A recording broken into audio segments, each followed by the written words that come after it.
Thousands have gathered in central London for a march organized by far-right activist Tommy Robinson, with a counter-protest by anti-racism campaigners also taking place. Some 1,000 officers have been assigned to the demonstrations, the Metropolitan Police said, with barriers in place to create a sterile area between the two groups. Today, London stands tall in defense of one of our most vital rights, free speech, Robinson wrote on X. The streets were a sea of Union Jacks, St. George's crosses, Scottish saltires, and Welsh flags as large crowds of protesters amassed near Waterloo Bridge ahead of the Unite the Kingdom march towards Whitehall. The Met said it had borrowed 500 officers from other forces for the day, with police vans from Leicestershire, Nottinghamshire, and Devon and Cornwall. There were a mix of slogans on the flags, including Stop the Boats, Send Them Home, and Unite the Kingdom, and anti-transgender activists are among the crowds. One man carried a large wooden cross with R.I.P. Charlie Kirk written on it.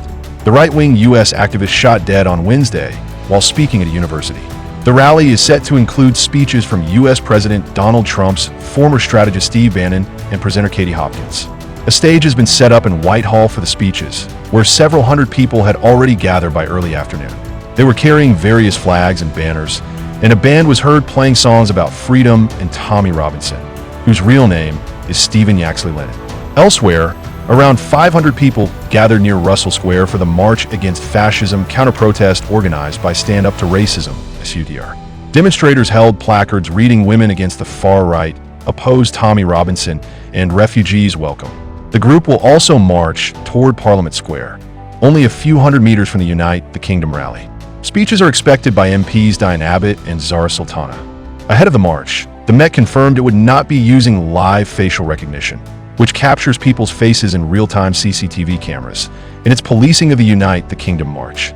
It also said there were particular concerns among some in London's Muslim communities ahead of Robinson's protest, citing a record of anti-Muslim rhetoric and incidents of offensive chanting by a minority at previous marches. CDR Claire Haynes urged Muslim Londoners not to change their plans or avoid central London, but to approach a police officer should they feel concerned while out in public. She said, "Officers will take a firm line on behavior that is discriminatory or that crosses the line from protest into hate crime." She added that police would act without fear or favor and asked demonstrators to be considerate of the communities they are passing through. The Met said that it had ordered the Unite the Kingdom rally to end by 1800 hours and the counter-protest to end by 1600 hours, in line with when the organizers told the force they expected speeches to end.